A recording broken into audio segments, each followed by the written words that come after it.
నాట్యావధాన సరస్వతి శ్రీ స్వర్ణ రాజహనుమంతరావు గారి శ్రీమద్ రామాయణంలో ఆంధ్రాయణ 9వ భాగం 10/4/26 అనంతపురం జిల్లాకు వచ్చాం. చెల్లారిపల్లె గ్రామం. ఇక్కడ ఒక చింతల తోపు ఉండేదట. ఇక్కడ సీతమ్మను వక్షస్థలం మీద కాకి ఒకటి పొడిచింది. దీన్ని బట్టి కాకాసుర కథ ఇక్కడే జరిగినట్లు. శ్రీరాముడు ఒక దర్భ మంత్రించి వేస్తే అది అస్త్రంగా వెంటనే తరమగా కాకాసురుడికి ఎక్కడా రక్షణ దొరక్క తిరిగి రాముల వారు సీతారాముల పాదాల మీద పడగ రాముడు కాకులకు ఒక కన్ను మాత్రమే దృష్టి ఉండేట్లుగా చేసినట్లుగా చెప్పదు. లేపాక్షి 108 శైవ క్షేత్రాల్లో లేపాక్షి కూడా ఒకటని స్కాంద పురాణంలో ఉంది. ఇక్కడ అగస్త్య మహర్షి చేత ప్రతిష్ఠితమైన పాపనాశేశ్వర లింగం సీతా సమేతుడై రాముడు ఇక్కడికి జటాయువు పడిన చోటు ఇదే అనే విషయం కూడా ఉన్న మన ఖమ్మం జిల్లాలోని ఏటపాక రేకపల్లి వద్ద ఇది జరిగి ఉంటుందని నిశ్చయంగా చెప్పి ఇక్కడ రాముడు ప్రతిష్ఠించిన రామలింగేశ్వర, హనుమంతుడు ప్రతిష్ఠించిన లింగం కూడా ఆంజనేయుడితో కూడా కలిసి లింగాలు ప్రతిష్ఠించబడి ఉండటంతో అవి అరణ్యవాసంలో లంకకు వెళుతూ చేసిన ప్రతిష్టలు కావు. పట్టాభిషేకం తర్వాత వచ్చి చేసినవి అయి ఉంటారు. ఒక్క పాదముద్రం సీతమ్మ పాదముద్ర సహజంగా సున్నితంగా ఒక్క పాదముద్రం, రెండో పెనుగొండ దుర్గం మీద ఇలా ఒకే పాదముద్ర ఉండడం విజయవాడ సీతమ్మ పాదాల రేవు దగ్గర కూడా కర్నూలు జిల్లా శ్రీశైలం అంతటి అతి ప్రాచీన చరిత్ర కలిగిన క్షేత్రం ఆంధ్రలోనే కాదు మొత్తం భారతదేశంలో లేదు. శ్రీశైల భ్రమరాంబ సమేత మల్లికార్జున స్వామి సీతా సమేతంగా రాముడు దర్శించాడు.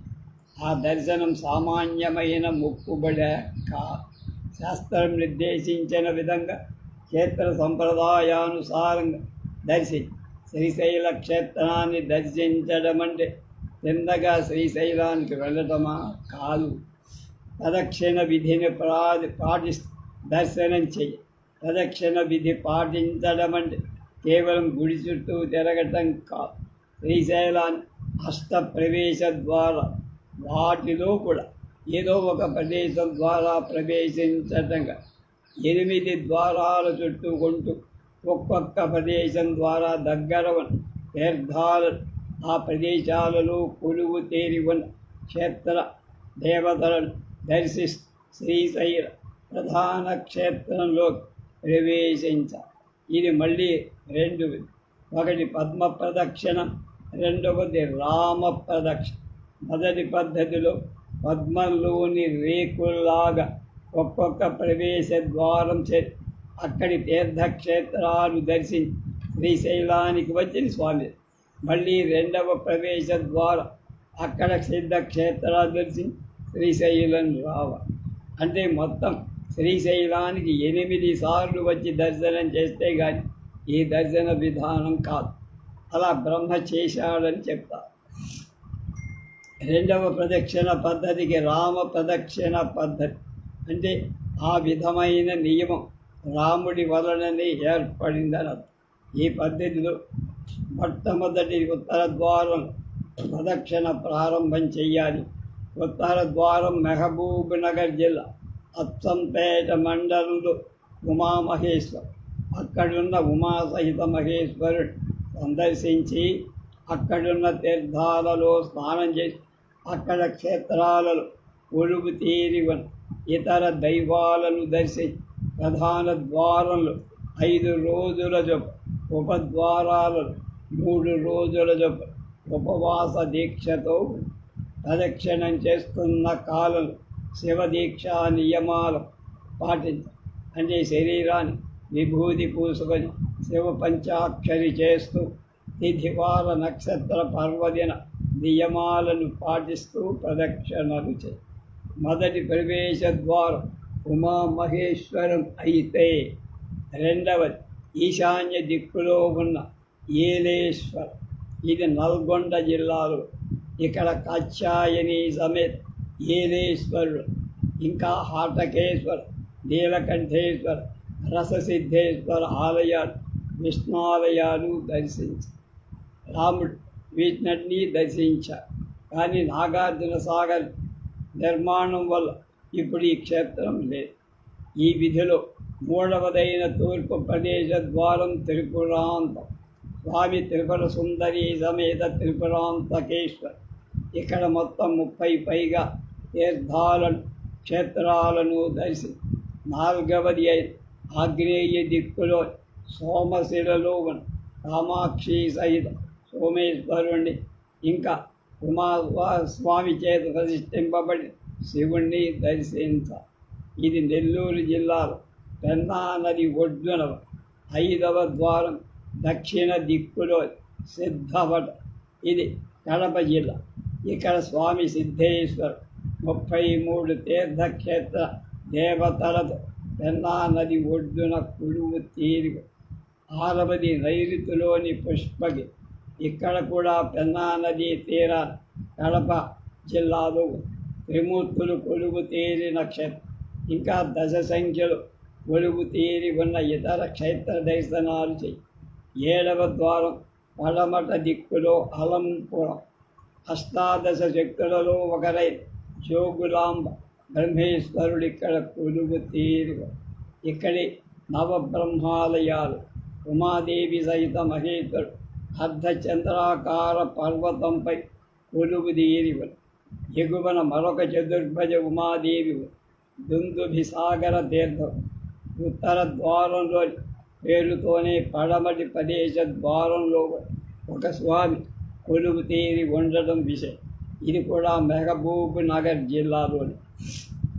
ఇక 8వ ప్రవేశ ద్వారం వాయువ్య దిక్కులోని సంగమేశ్వర్. ఇక్కడ విశ్వామిత్ర శాండిల్య మహర్షుల ఆశ్రమాలతో వశిష్ఠ ప్రతిష్ఠితమైన నారసింహ ఉష్మ కల్మాషపద కపిలేశ్వర సప్త సోమేశ్వరుడు కొలువు తీరి ఉన్న క్షేత్రం. ఇది కూడా మహబూబ్ నగర్ జిల్లా. వీటన్నిటినీ సీతారాములు ఈ విధంగా ప్రదక్షిణ పూర్తి చేసుకుని శ్రీశైల శిఖర దర్శనం చేసి క్షేత్రంలో ప్రవేశి సీతారాములు ఎంతకాలం ఉన్నారో తెలియదక్కడ. కానీ చెరొక సహస్రలింగేశ్వర స్వామిని శ్రీరాముడు ప్రతిష్ఠించిన సహస్రలింగేశ్వరుడు శ్రీశైలంలోని వృద్ధ మల్లికార్జున లింగం వెనక ఉంది. సీతాదేవి ప్రతిష్ఠించిన సహస్రలింగేశ్వరు 2వ ప్రాకారంలో అమ్మవారి ఆలయ సింహమంటపం దాటిన తరువాత సింహద్వారాన్ని ఎడమ ప్రక్క ఉంది. ఈ విధంగా వాడు ప్రదక్షిణ విధి సక్రమంగా పాటించి మహబూబ్, నల్గొండ, ప్రకాశం, నెల్లూరు, కడప, కర్నూలు జిల్లాలు 8 ప్రవేశ ద్వారాలు, అక్కడి తీర్థాలు, క్షేత్రాలలో స్వామివార్ల దర్శించి శ్రీశైల యాత్ర పూర్తి చేశారంటే అది కనీసం వారం 10 రోజులు జరిగింది. లంక నుండి వచ్చేటప్పుడు తెలుగు ప్రయాణంలో పుష్పక విమానాన్ని ఆపు చేసింది కూడా శ్రీరామ పట్టాభిషేకం తర్వాత జరిపి. ఎందుకంటే 4 ప్రధాన ప్రవేశ ద్వారాలలో ఒక్కొక్క చోట 5 రోజులు ఉపవాసం అంటే 20, 4 ఉపద్వారాల వద్ద 3 రోజులు 12, 32 రోజుల ఉపవాస దీక్ష. సుమారు 30 వరకు ఉన్న తీర్థాలలో స్నానం, క్షేత్రస్వాముల దర్శనం, కాలినడక ప్రయాణం పరిగణలకు తీసుకు దాదాపు 4 నెలలైనా పట్టింది. కనుక సీతారాము ఆంధ్రదేశాన్ని 3వసారి వచ్చి క్షేత్ర దర్శన ప్రతిష్టాది కార్యక్రమాలు నిర్వర్తించి ఉంటారని బలమైన ఆధారాలు ఉన్నాయి. ఈ విధంగా శ్రీశైల అష్టదిక్కుల ప్రవేశ ద్వారాలు దర్శిస్తూ ప్రదక్షిణ మార్గం శ్రీశైలేశ్వరుడే భ్రమరాంబ సమేత మల్లికార్జున స్వామిని దర్శించుకోవటం మహబూబ్ నగర్, నల్గొండ, ప్రకాశం, నెల్లూరు, కడప, కర్నూలు జిల్లాలో క్షేత్రాలను తీర్థాలను దర్శించి సేవించుకున్న సీతారాముడు తీర్థాలు క్షేత్రాలు అప్పటివే జిల్లాల పేర్లు వాటిని పోల్చుకొని గుర్తించేందుకు ఈనాడు జిల్లాలకున్న పేర్లు మాత్రం చెప్పారు. అహోబిల కర్నూలు జిల్లాలో నంద్యాలకు 42 కిలోమీటర్ల దూరం అహోబిల క్షేత్రం.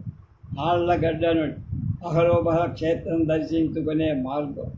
శ్రీ నరసింహుడు ఇక్కడ 9 మూర్తులుగా నవనరసింహులై కొలువు తీరి స్వామి కొలువు తీరి ఉన్న బిలం ఒక పెద్ద కొండ బిలం కావటం చేత దానికి అహో అంటే అబ్బో ఎంత పెద్ద గుహ అనే అర్థం గల మాటతో అహోబిలం అనే పేరు. ఆయన బలాన్ని కీర్తిస్తూ అహోబల స్వామి అని కూడా అంటారు. ఆ బిలం అంటే పర్వత సొరంగం ప్రవేశంలో ఉన్న నరసింహులను చూడటానికి ఎగువ అహోబిలం నుండి ఎగువ అహోబిలాన్ని సుమారు 9 కిలోమీటర్ల దూరం నడిచి వెళ్ళి దర్శించాలి. బిల మార్గమే మార్గం. ఈ క్షేత్రాన్ని రాముడు సీతాన్వేషణ చేస్తున్న సమయంలో దర్శించుకున్నాడు. హిరణ్యకశిపుడు అతని నివాసంలోనే నరసింహమూర్తి గోళ్లతో చించి చంపాడని భాగవతంలో చెప్పిన అహోబలంలోనే ఇక్కడ కథనం. హిరణ్యకశిపుడిని అంతం చెయ్యటానికి నరసింహుడెత్తిన ఉగ్ర రూపం లక్ష్మీదేవి చేసిన ఉపచారాల వల్ల శాంతి పొందిందని నరసింహుడు తర్వాత ఇక్కడనే స్థిరపడిపోయి నిలిచిపోయాడని స్థలపడాడు. అమ్మవారు చెంచులక్ష్మిగా అవతారం ధరించి ఇక్కడ నందివర్గం కడప కర్నూలు రహదారిలో పాండ్యం దాటిన తర్వాత రహదారికి సుమారు 3 కిలోమీటర్ల దూరంలో నందివర్గం అనే పేరు గల గ్రామం ఒకటి. ఆ గ్రామంలో రామతీర్థం రాతి బండ కింద నీరెప్పుడు ఊరుతూ శ్రీశైల ప్రదక్షిణ సమయంలోనూ లేక మరొక్కసారి వచ్చినప్పుడు సీతమ్మకు దాహం వేస్తూ లక్ష్మణుడు బాణప్రయోగం చేసి ఈ జలవరుని సృష్టించాడు. దాన్నే బుగ్గ రామేశ్వర తీర్థం. ఆ బుగ్గ నుండి నీరు నిరంతరం వెలువడుతూనే ఇక్కడ రాముడి చేత ప్రసిద్ధుడై రామేశ్వర స్వామి. రాముడి రాకకు చిహ్నంగా ఇక్కడ ఒక రామాలయం కూడా నిర్మాణం. సిద్ధేశ్వర్ కర్నూలు జిల్లా కర్నూలు 56 కిలోమీటర్ల దూరంలో సంగమేశ్వరం అనే చిన్న గ్రామం కొండ పాదం వద్ద. ఇక్కడికి దగ్గరలోనే సంగమేశ్వరం అనే పేరు గల మరో ప్రదేశం. ఇక్కడ తుంగభద్ర వచ్చి కృష్ణానదిలో పడి కృష్ణానది ఇక్కడ కొండల నుండి మలుపులు తిరుగుతూ ఇక్కడికి దగ్గరలో భవనాసి అనే కృష్ణానది భవనాసి కూడా కృష్ణానదిలో పడి సంగమేశ్వరానికి 2 కిలోమీటర్ల దూరంలో సిద్ధేశ్వరం. ఇక్కడ కూడా నది అక్కడున్న కొండలను అంటుకొని ప్రవహిస్తుంది. నీళ్లలో పెద్ద పెద్ద నల్ల బండలు కనిపిస్తాయి. కొన్ని బండలు నీళ్లపై కూడా కనిపిస్తూ ఈ బండలపై సీతాదేవి తన చీరను ఆరవేసుకున్నదని స్థానికులకు. సిద్ధేశ్వరానికి ఆనుకొని పారుతున్న కృష్ణ అవతలి ఒడ్డు సోమేశ్వరం మల్లేశ్వరమని ప్రసిద్ధ శైవ క్షేత్రాలు. సంగమేశ్వరానికి సుమారు 6 కిలోమీటర్ల దూరంలో భవనాసి నది ఒడ్డున కపిలేశ్వరం అనే శైవ క్షేత్రం.